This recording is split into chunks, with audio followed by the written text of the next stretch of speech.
or sponsors. Are you a family caregiver? Are you caregiving for someone who can no longer take care of themselves? Are you overwhelmed? This is Caregiver Solutions Info with Marcia Teal. Marcia will be hosting an hour of true stories and information, tips and updates of the latest research and necessary information in the caregiving field, focusing on you, the family caregiver. An Alzheimer's disease and dementia care expert, Marcia has 15 years of hands-on experience at Arden Courts, a leader in assisted living dementia communities here in the U.S. Marcia covers everything you need to know as a family caregiver, especially if you care for a loved one with Alzheimer's disease or other related dementia or chronic illness. If you have a friend or relative that is also a family caregiver, call them now. They won't want to miss a minute. And let them know they can watch on CareGiverSolutions.info. And they can listen on WNN 1470 AM in South Florida or nationally on the iHeartRadio app. Now, sit back, relax, and learn from our host, Marcia Teal, as she brings information to you that may just be the caregiving solution you need. Hi, everyone, and welcome to Caregiver Solutions Info Show. I'm so happy you could join us today. We have another great show for you. It's very exciting information that we're going to be sharing with you today. So if you're a caregiver or you know someone who is a caregiver, this show was created just for them.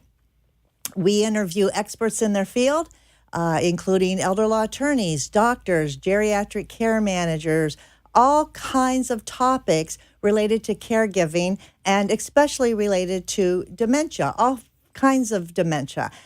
So there, you never can get enough information. And this is another resource for caregivers and their families. We are live from Boca Raton, Florida. And if you're watching us live, that's great, or you may be listening on local South Florida radio. However you tuned in, however you found us, I'm glad that you're here. So my question today is, have you ever heard of a brain bank? What is a brain bank? What do they do? What are they for?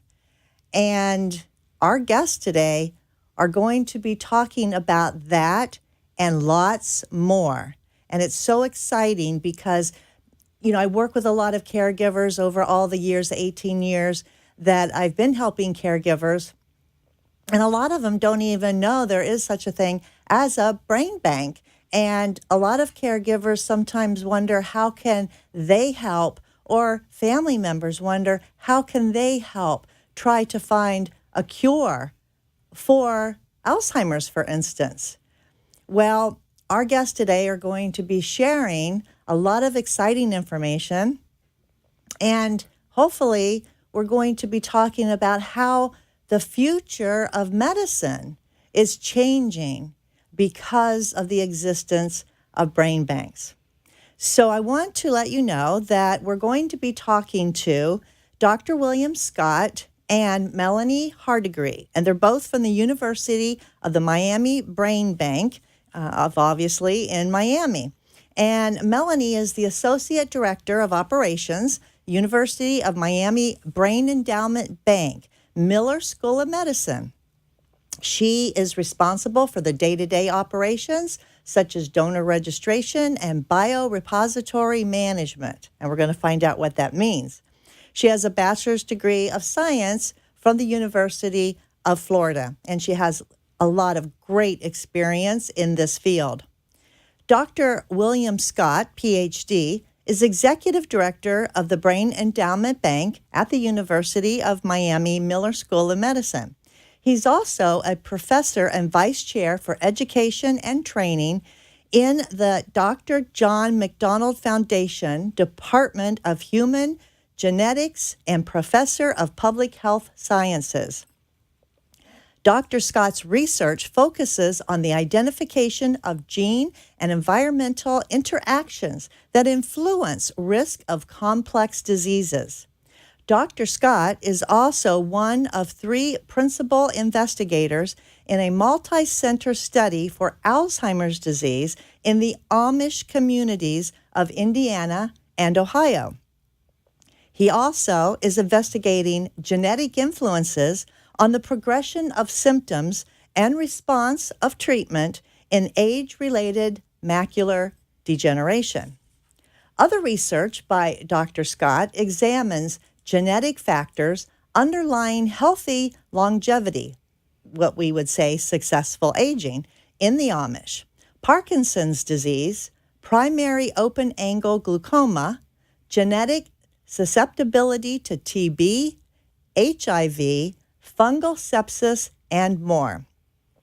And if that wasn't enough, he is the program director for the Interdepartmental PhD program in human genetics and genomics, that's funded by the NEI,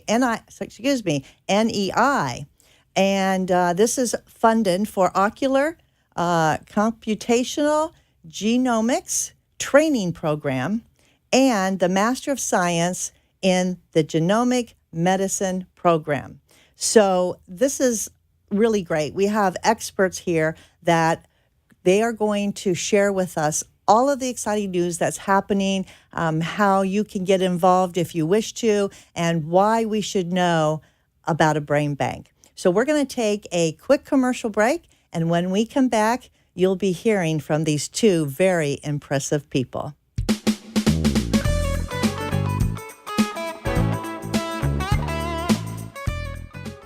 Arden Courts is not just a place to live, it's a place to call home. Residential living combined with quality caregiving. This is the philosophy behind Arden Courts. Communities created exclusively for individuals with Alzheimer's disease and related dementia who would benefit from a safe and structured environment.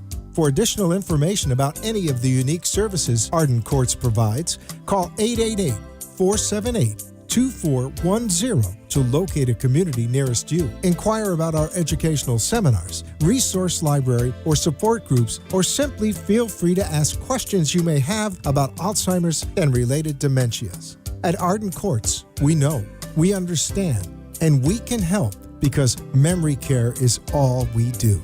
Remember, call 888-478-2410 for additional information about any of the unique services Arden Courts provides. Feelings of depression, isolation, and frustration are common among persons living with Alzheimer's or related dementias. It's common among those who care for them, too. It takes a lot of patience and courage. It also takes knowing when you can no longer do it alone. At Arden Courts, memory care is all we do. Talk to us. We know. We understand. We can help. Don't let guilt keep you from making the right decision. Visit arden-courts.com. Arden Courts follows equal housing opportunity guidelines. Alzheimer's disease and dementia care expert on CareGiverSolutions.info. If you have a question or wish to share a story, call into the show at 888-565-1470 and talk with Marcia. Now, back to Caregiver Solutions.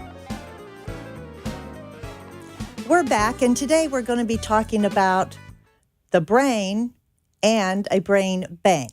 And joining me today from the University of Miami Brain Endowment Bank is Dr. William Scott and Melanie Hardigree. Are you all there? Hello, this is Bill Scott. And this is Melanie Hardigree. Thank you so much for joining us on the show today. I'm very excited. It's our pleasure to be here. Wonderful. So my first question right off the bat, Melanie, you're the Associate Director of Operations in charge of the day-to-day. So for people that have never heard about a brain bank, can you tell us what it is and how long the University of Miami Brain Endowment Bank has been in existence? Sure, I can. The Brain Endowment Bank at the University of Miami was founded in 1987 by Dr. Deborah Mash. We have been registering donors from South Florida and all over the country since the opening of the brain bank. And actually, a brain bank is exactly what it sounds like. We are a biorepository. So we recover brain tissue and store that in a biorepository in controlled environments. And research scientists from all over the world can go onto the NIH NeuroBio portal and request research tissue from us. and we can provide that research tissue to them through that neurobio portal. We're one of 6 neurobio repositories in the United States that is part of the NIH Neurobio Bank. Wow. So really, there's only 6, and you do such extensive work. I would imagine that this is something that a lot of people sometimes don't want to know about because it involves donating their brains. Is that right? That is right. And, it sort of falls into the same category when you discuss, donation for transplantation. April is Donate Life Month to bring awareness for organ, eye, and tissue donation. And we partner with Donate Life America and Donate Life Florida in trying to bring awareness to the public about the importance not only of donating tissues for transplantation, but donating tissues for research as well.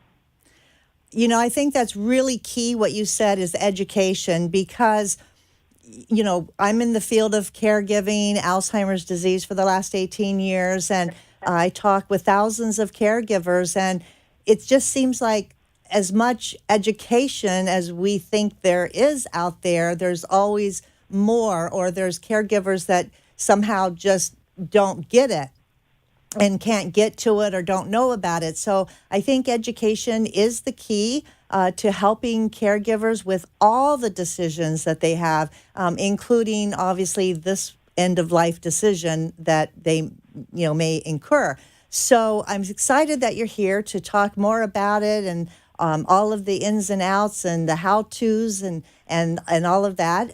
But I also want to say hi to Dr. Scott. Thank you also for being here with us. I read your CV, and you're a very, very busy person. So I'm just honored that you could join us today. Well, I'm glad to be here. Thank you for that kind introduction. And I'd just like to second something that Melanie said about the mission of the Brain Bank and what it is that we're trying to do. And whenever I try to explain this to people when we're out in the community is I always say that the motivation for our bank or any other research program is to try to answer the question why. And that is the question we're always asked is why does this affect some people and not others? Why am I having this situation occur to me? And usually we can't answer that question for an individual sitting in front of us, but we give them an opportunity to help other researchers try to answer that question. And one of the things about conditions that affect the brain is that we can't study neurons and brain tissue while somebody's still living most of the time. So we need to wait until they can make a gift of their brain to research, and then we can study it and try to better understand why some people develop these conditions as they grow older and other people do not. And that's another important aspect to it is that we need to be able to compare people that have had a condition to people who have not. So something that may not occur to people is that we need just as many donations from people who are not having any issues with their brain at all.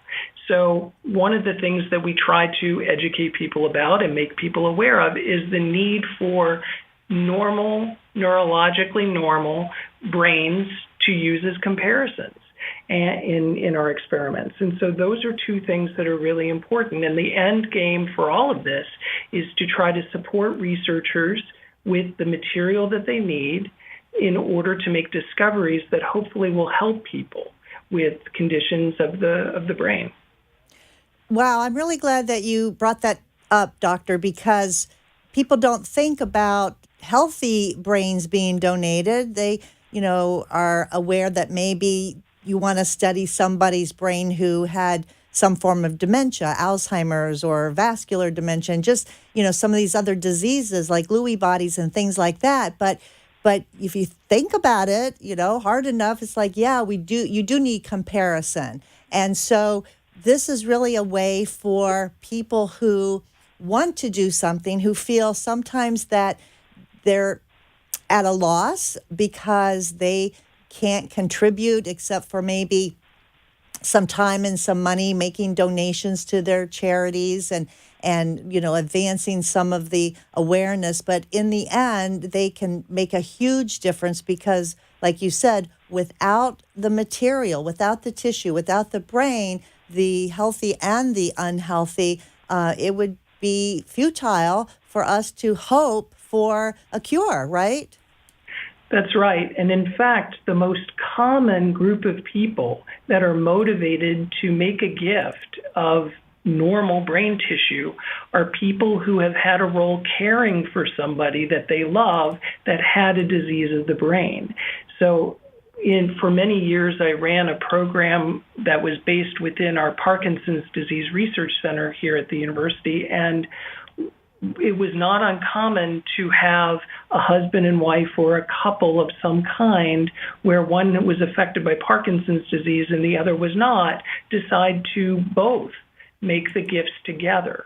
And they would enroll in our study as a unit. And that is something that when you feel like there's not much you can do, that's one thing you can do to try to hopefully shed some light on what's going on with these conditions.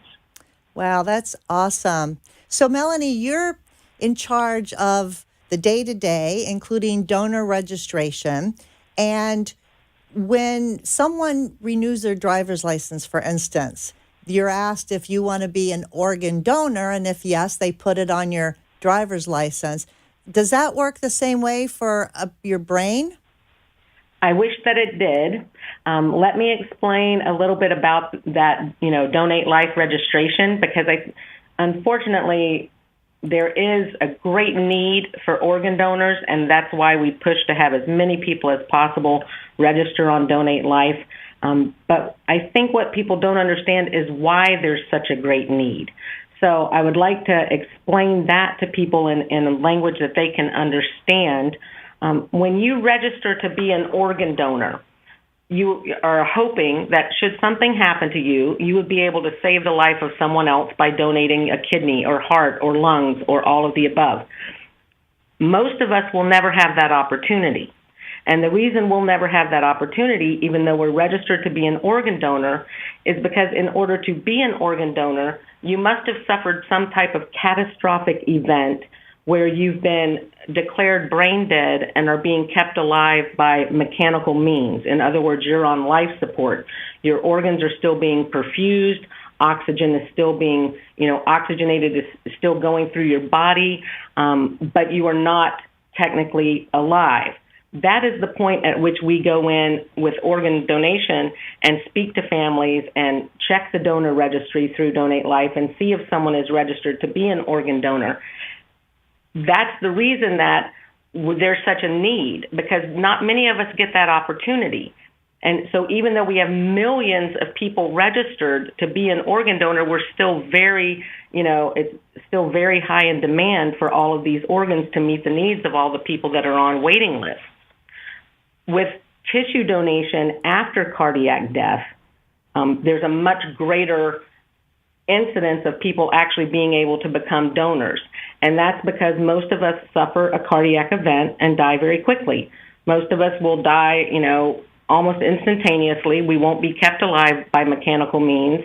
Those people are eligible to donate many tissues that can, enhance the life of others, like skin, long bone, corneas, that can prevent people from getting infections after severe burns, that can restore mobility to people who have cancerous tumors in their bones, and that can be replaced with healthy bone tissue, that can, restore eyesight to two people who've lost their vision.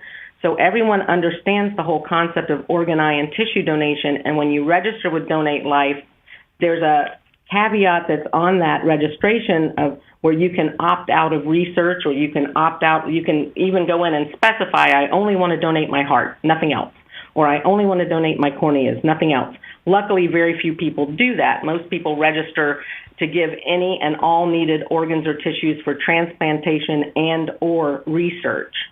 So when someone has registered through Donate Life and the DMV, in that manner, we can recover the brain, because they have specifically stipulated that they do want to donate any and all needed organs or tissues for transplantation and or research. Wow. So it can get very complicated, but the good news is that there's ways for you to actually obtain either the organs or the tissue to provide the research. And, I think people are a little bit scared about that because what's going to happen. But I'm glad you explained that they have choices. And I think that's really important for them to have choices of how their body is going to be used when it's no longer functional for them. Absolutely. And one of the most important things with regards to brain donation, apart from organ, eye, and tissue donation, would be pre-registration with a program such as ours. What we try to provide to the researchers who are requesting tissue from us is not only the tissue itself, but a very comprehensive set of data points that relate to that tissue. It's called clinical phenotyping. So when someone registers with the brain bank, and we've had registrants with us since the very beginning, since 1987, that are still living, all of our donors become like family members to us because we follow up with them every year. We stay in touch with them. We request medical records. We have a big file on each donor by the time that they expire. None of that information is reviewed or categorized until the time of the donor's expiration. And then everything is de-identified to protect the privacy and just protect the identity of the donor because, no one needs to know who that person is. But we are able to go through all of that data that we've collected over all of those years, and we can outline a very comprehensive set of points for the researchers.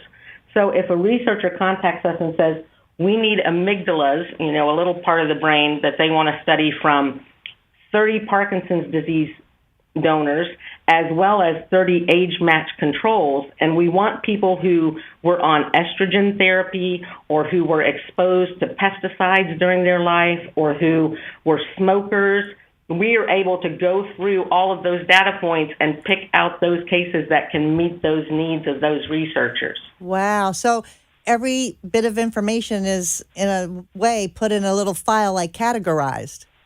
Absolutely. And that's why the pre-registration is so important, particularly with brain donation, so that we can have that comprehensive set of data points, but we also have everything in place prior to a donor's expiration to make absolutely certain that we can do everything possible to facilitate the recovery that the donor wanted to gift. I was going to ask you, why do you need to collect the data over so many years after someone registers? But obviously you answered that because the researchers and the scientists, they want to look at all of the various elements that this person lived through that could affect their studies, or checking out the environment of what environment they were under, and could that have affected the disease that they had perhaps. And so that's very interesting. Dr. Scott, as a researcher, how important is all of this information to gather, and over what length of time would normally someone have to provide this information? Well, it depends. The answer to the second question is that it depends on the particular question that is being asked. In some cases, we need to know details about what was going on just before the person died and we received the brain. And then in other cases, it's important to know a little bit longer of a history, what kinds of changes occurred. Some of your listeners will know that as they have watched things change over time, no two people are the same. So the more information we have about changes that occurred over the course of developing a disease, the better we can understand why there might be differences in the brain at the end of life.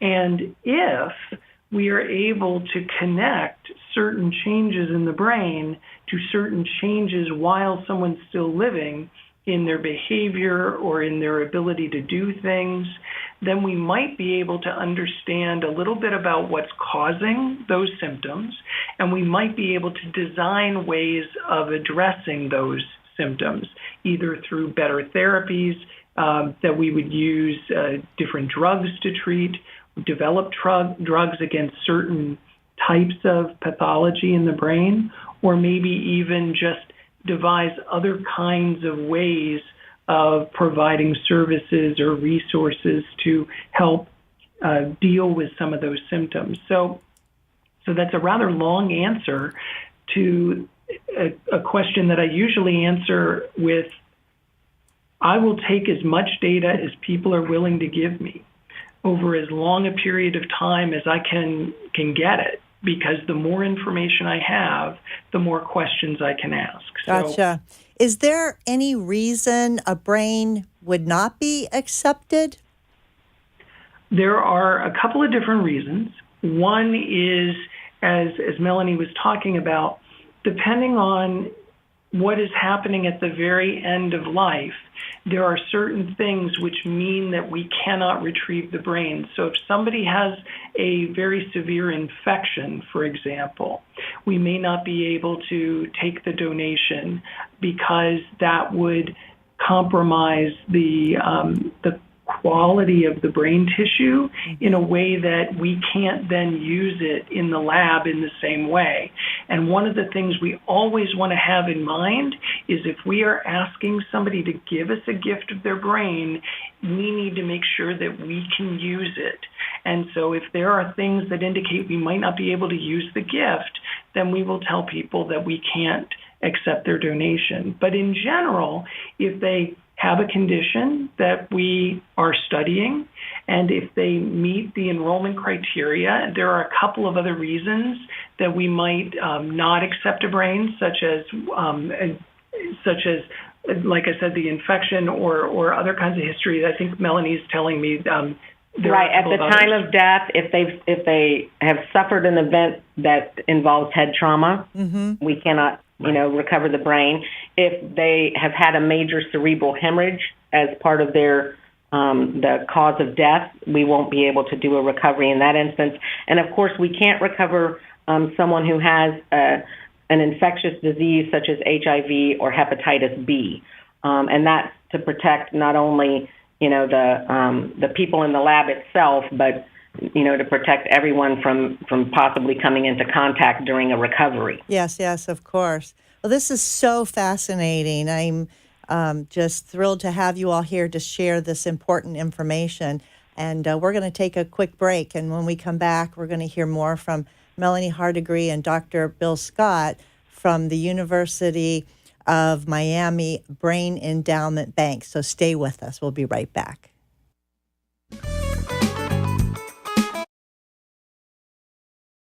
Wandering is a common problem for people with Alzheimer's or related dementias. It's also a problem for family members who care for them. Keeping them safe and secure means never letting your guard down. And even though deep down you know it's time, it hurts to have to ask for help. But it could hurt them even more if you didn't. We know. We understand. We can help. Arden Courts. The inability to recognize the obvious often occurs with Alzheimer's, particularly among the family members who care for them. When the time comes for you to decide that someone you love needs more help than you can give, will you be able to recognize it? Don't wait for a crisis to make the decision for you. Talk to us. We know. We understand. We can help. Arden Courts. Feelings of depression, isolation, and frustration are common among persons living with Alzheimer's or related dementias. It's common among those who care for them, too. It takes a lot of patience and courage. It also takes knowing when you can no longer do it alone. At Arden Courts, memory care is all we do. Talk to us. We know. We understand. We can help. Don't let guilt keep you from making the right decision. Visit arden-courts.com. Arden Courts follows equal housing opportunity guidelines. CareGiverSolutions. We are back, and I'd like to take this opportunity to thank our national sponsor, Arden Court's Memory Care Community. Arden Courts has about 50 communities all across the United States, and their main focus is on memory care for people that suffer from Alzheimer's and other related forms of dementia. But Arden Courts cares about the caregiver too, and that's why they're offering this special book. It's called The 36-Hour Day. This book is written by Dr. Peter Rabins and Nancy Mace, and it's a wonderful resource for caregivers and their families to understand not only the different types of dementia, but also to learn about tips and advice and things you can do in the day-to-day caregiving realm. And it's a great book, and it's yours just for asking, and Arden Courts would love to send one to you. All you have to do is call them on their toll-free line, which is 888-478-2410. Tell them that you heard about the offer on the Caregiver Solutions info show, and they'll be happy to get your name and address and make sure they mail a book right to you. Again, call Arden Courts toll-free line, 888-478-2410 to get your free copy of the 36-Hour Day. So thank you for joining us. And my special guests today are from the University of Miami Brain Endowment Bank. And we're talking to Dr. Bill Scott and Melanie Hardegree. And they are just such wonderful givers, because they're giving us all this great information about a brain bank and what a brain bank is and what it can do, and how by studying and researching tissue of the brain, we can perhaps affect the future of how we treat disease. Which brings me to my next question to Dr. Scott. I read in your CV that one of your studies specifically addresses the research of Alzheimer's disease in the Amish population in Ohio and Indiana. Now, I'm originally from Ohio, so that caught my attention. But why this population, and what, tell us a little bit about that. So that's a great question. And one of the things that we have done over the years is we've noticed that the communities of Amish living in Pennsylvania and Ohio and Indiana have people that are living well into their older adulthood, and some of them develop cognitive problems and some of them don't. And one of the things that we originally were interested in, and this goes back to the 1990s, was whether or not the genetic factors that predispose people to developing Alzheimer's disease are the same in the Amish as they are in the surrounding communities that they would refer to as the English, just because anybody who spoke English would be referred to as English by an Amish person. And what we found is that while we thought that the genes might be different, it would appear that a lot of them are the same. And we have been studying these communities for quite a long time, but while we were in there trying to find new genes for Alzheimer's disease, we noticed that there were a lot of people within these very same families, and the Amish have very large, close-knit families that have very similar lifestyles. So we've controlled for a lot of the variables that impact whether or not we might develop dementia as we get older. What we found is that there were people that were not developing cognitive trouble, even though they have close first-degree relatives that do have Alzheimer's disease or other forms of dementia. And then when we went and we studied their genetics, we saw that some of these people have the very same genetic susceptibility as their affected relative, but they themselves have escaped developing the disease. And one of the things that we want to understand is, why does that happen? Is it possible that those people have inherited other genetic factors that protect them against the susceptibility that they also share? Or are there other factors? Or is it just random chance? We're not sure, but that's one of the things that we have set out to study in the Amish. one of the things that I will mention is because of their beliefs, the Amish actually would not participate in a brain bank. So even though they are very willing to participate in research while they're living, and they're very, very welcoming to our researchers when we visit them in their homes, they draw the line at doing anything to further research after they die. Giving their brain is not a gift that they're willing to give. They are willing to give very, very generously of their time and of information about themselves while they're still alive, but they wouldn't participate in a brain bank. So that's one of the things that makes them a little different. So we need gifts from other people so that we can understand Alzheimer's disease and dementia differently in people that are not Amish. But that's what motivated that study, and we are actively conducting that research now. That's really interesting, and the fact that the Amish population were targeted for this specific research, does it have a lot to do with their lifestyle, the fact that they have a simpler lifestyle and that they don't sometimes have the kind of environmental influences that the rest of the population in their surrounding communities would have? It's one of the reasons we did it. Basically, what we were looking for was a group of people where there wasn't so much variation from day to day in terms of what they did in their daily life. The Amish tend to live on farms, and their main occupation is as a farmer or a farm wife in a lot of these communities. Younger generations tend to work more in manufacturing, but among the older generations, it's still true that farming is the most prevalent occupation, and to a much greater extent than in some other communities. And so that was one thing. They also have very similar diets. They have a very well-established religious practice that is pretty consistent from community to community. They don't do certain things that the rest of us do. They don't, as a general rule, use tobacco or drink alcohol. And so it's a much more homogeneous set of lifestyle practices. And so that controls some of the sources of variation. And then they also descend from a relatively small number of people who came to the United States from Germany and Switzerland in the 1800s. And they settled together in relatively few communities across Pennsylvania, Ohio, and Indiana, and then they've moved further west in search of farmland over time.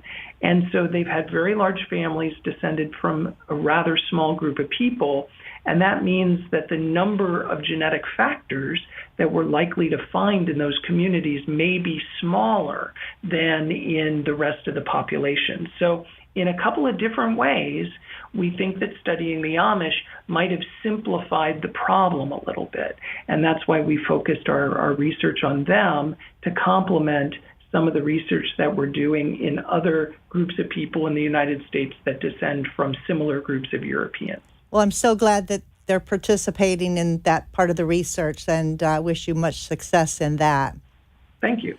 So, Melanie, to get back to you with, people registering, things like that, I know a question sometimes comes up with, how, does this actually work?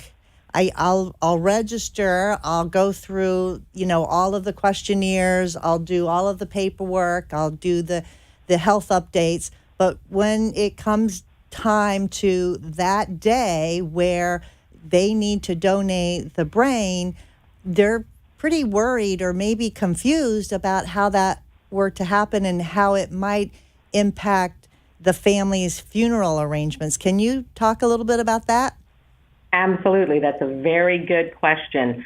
One of the things that is always asked of us is, well, are we going to be able to have a memorial service? Are we going to be able to have an open casket viewing as we had planned? And absolutely you can. The donation of brain does not interfere with any type of memorial service that someone wishes to have. That's because we have very skilled technicians who perform these recoveries. The incisions are made on the back of the head, same as if someone had an autopsy at the medical examiner's office. We remove the tissue and we do a complete reconstruction. So if you have an open casket viewing, someone looking at them would never be able to detect that the donation had ever taken place. And then as far as the registration process, it's really fairly simple. You can contact us directly by phone. Our local number is 305-243-6219. Again, that number is 305-243-6219. Or you can go on to our website at www.med.miami.edu. That's a little bit longer. So again, it's www.brainbank, all one word, .med.miami.edu. There's a question form on our website that you can fill out if you would like more information. That comes to us directly in an email, and we usually respond to those people who are making inquiries within, 1 or 2 business days tops. And we can do the whole registration process in a very simple amount of time, just a few documents that have to be completed and signed. And at the time of someone's expiration, what we always stress to our brain donors and their family members and their caregivers is that at the point of time that you've been told that your loved one's, the brain donor loved one's death is imminent, or they, expect them to pass within the next few days, we always ask that they give us a call and let us know that, because we'd like to make sure that we have a recovery technician in place. We make arrangements with whatever funeral home. If it's remote from our local area, if it's any place further than the Palm Beach, St. Lucie County area, we can send a technician directly to the funeral home to do the recovery. If it's local here in the Miami-Dade, Broward, Palm Beach area, we will actually have the donor transported to our recovery facility here at the University of Miami Brain Endowment Bank. We perform the recovery here, and then the donor is taken back to the funeral home. The important thing is that the recovery of tissue must take place within 24 hours of the time of expiration for the tissues to be viable. That was my next question, is how much time do you have? We have very limited time. That's to make the recovery happen and to process the tissue all within 24 hours from the time of death. That's another reason why pre-registration is so important. We often get calls from family members who say, my loved one just died. They had Lewy body dementia. They had Alzheimer's disease. They really wanted to donate their brain. If it's local, sometimes we can make that happen depending upon how long it has been since the expiration. But it's heartbreaking for us when we have to tell a family, I'm so sorry, we won't be able to facilitate that recovery. So that's why we want to stress to everyone, our donors are truly become our family members. When the Brain Bank was founded and the name that was chosen by our founder was the Brain Endowment Bank. She chose endowment for a very specific reason, because this is a tremendous gift that is being given. When someone is willing to help other people in this way by donating this part of themselves at the time of their death, we honor that gift, and we truly treat all of the donors that we bring into our facility and that we recover remotely with complete respect and dignity, because this is an incredible gift that's being given solely for the purpose of helping others. It's so selfless an act. So, it's very important that we stress to people, please contact us in advance. Go to the website, call us. We'll be happy to walk you through the entire process and get you and as many of your family members who want to register together registered. Because in addition, when Dr. Scott mentioned first-degree relatives, again, you may have one sibling who's affected by a disorder and the other sibling who's not.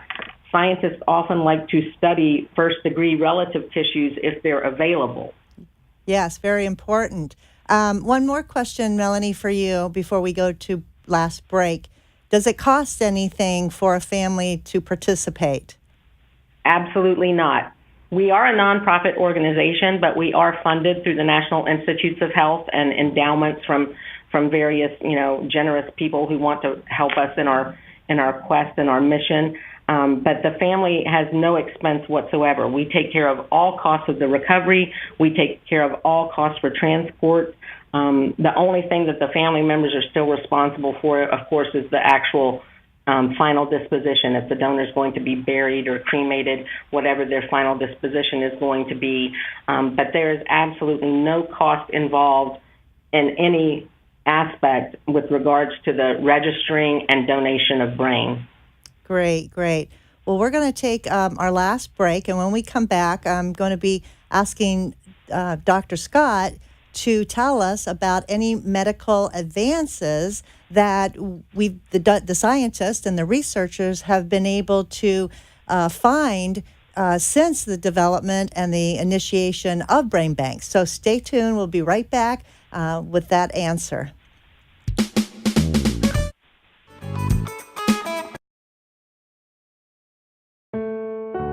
The inability to recognize the obvious often occurs with Alzheimer's, particularly among the family members who care for them.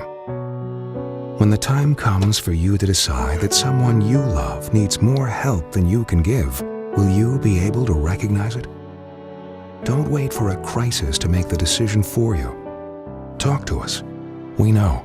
We understand. We can help. Arden Courts. Wandering is a common problem for people with Alzheimer's or related dementias. It's also a problem for family members who care for them.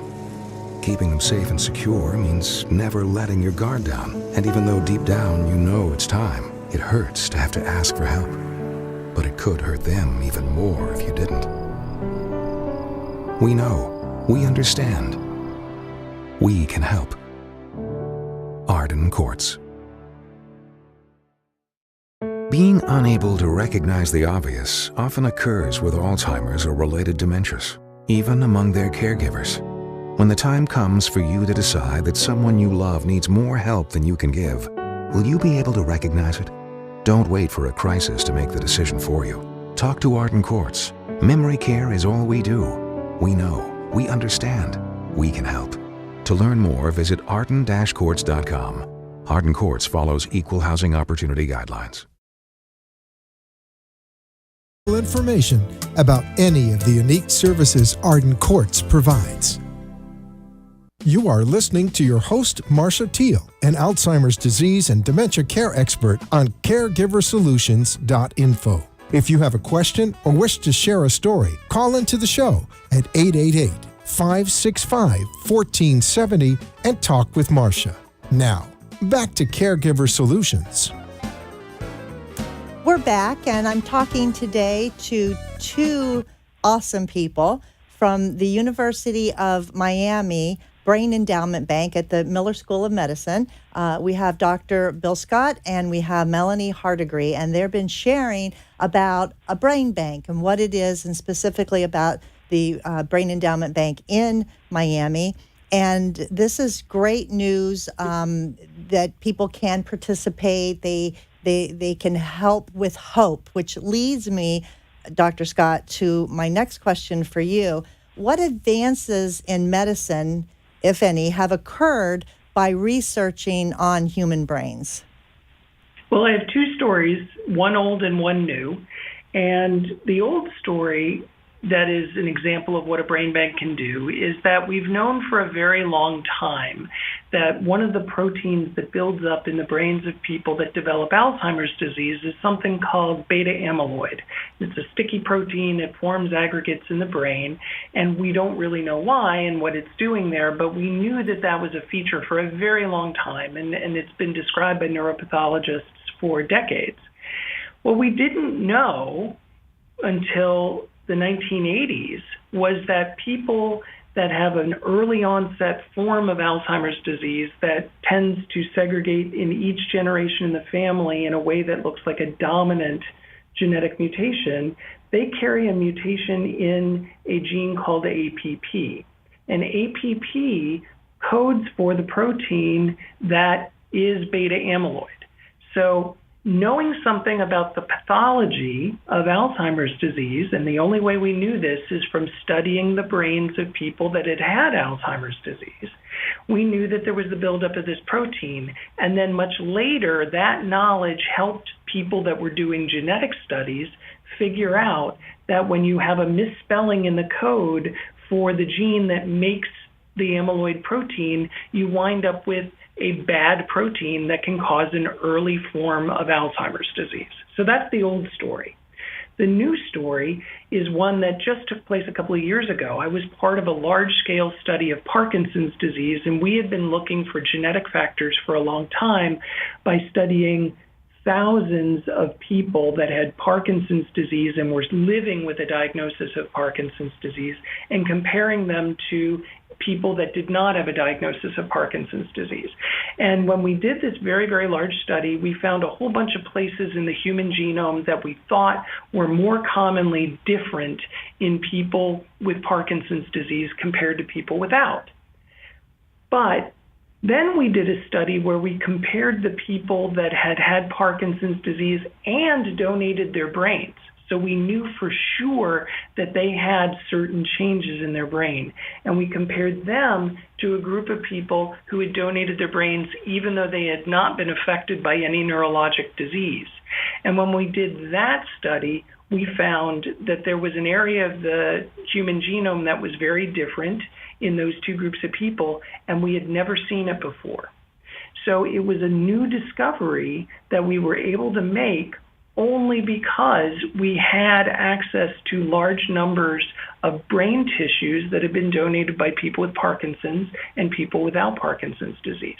And that is a study that we did just a couple of years ago, and it was published in the journal Neurology, and it has led several people since then to try to figure out what it is about that part of the human genome that might be different, to identify a new gene for Parkinson's disease that we might be able to use to better develop therapies for the disease. So those are two just very short examples of research that can be done using brain banks.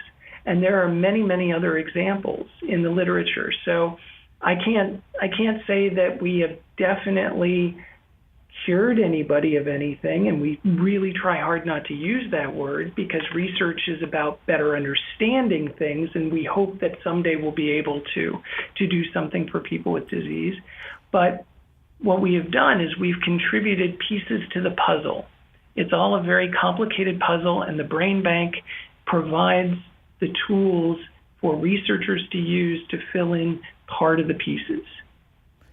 Well, thank you for sharing that, because it tells us that there is hope. We have made progress and there's hope, and we need more studies and more research and more people to make this wonderful donation of a brain in order to help find the reasons why these terrible diseases occur. In your opinion, would you wager any kind of a guess as to how close we are to finding a cure for, say, Alzheimer's disease? Oh boy, that's a dangerous one. I know. I would like to believe that I will see significant progress in my lifetime, and that's probably as specific as I can get. It is a really difficult thing to predict.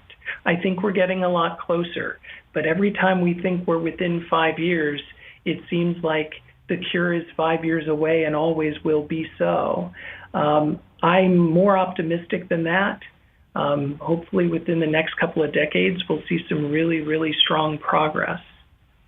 Well, I hope so too. And in your lifetime, and you're on the younger side, so that means you have a lot of time to see it, hopefully. I hope so.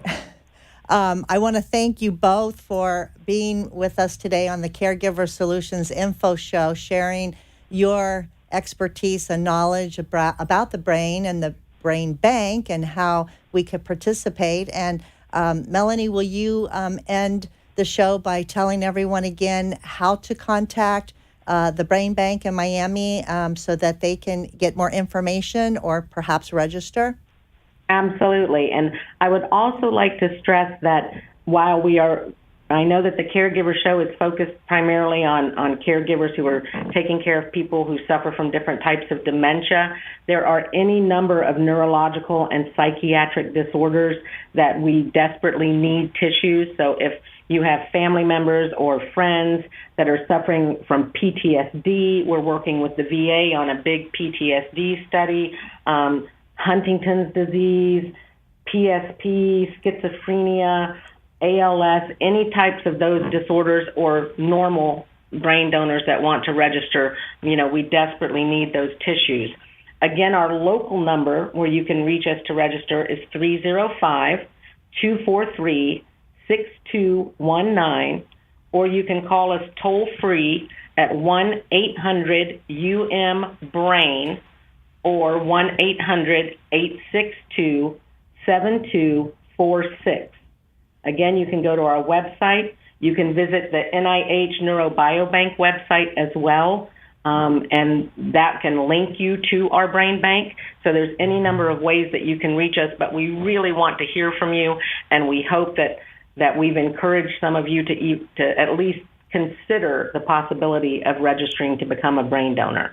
Yes, and thank you so much for sharing that. I hope people are more aware and educated now about what they can do and about what you all do and all the wonderful work that you do there. Unfortunately, our time is up, so thank you again, Dr. Scott and Melanie Hardigree. I have enjoyed speaking with you today. And to all of you who have tuned in, thank you. We'll be back next week, same time, same place. In the meantime, don't forget, give somebody a hug because they need it and so do you. We'll see you next time.